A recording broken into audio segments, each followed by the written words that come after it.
Think of the difference between water and honey. My answer is water is thin. You can walk through a paddling pool full of water, whereas honey is thick and squidgy. Imagine trying to walk through a paddling pool full of honey. In science, the amount of squidginess is called viscosity. Viscosity is a measure of resistance of a fluid, which is being moved in some way.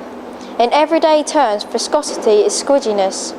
For example, water is thin, having a lower viscosity, while honey is squidgy, having a higher viscosity.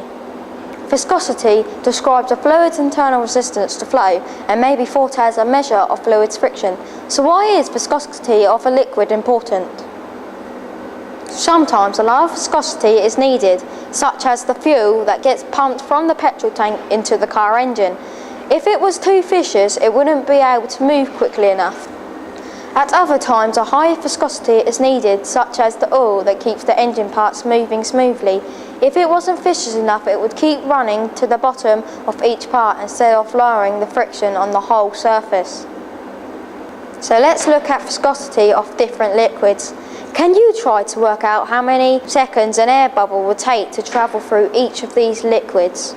As you can see from the experiment at the Intech Centre near Winchester, an air bubble takes 2.8 seconds to travel 1 metre through water.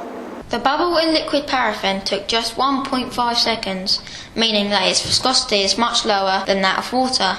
The time for water and glycerol are about the same, meaning that they have about the same viscosity.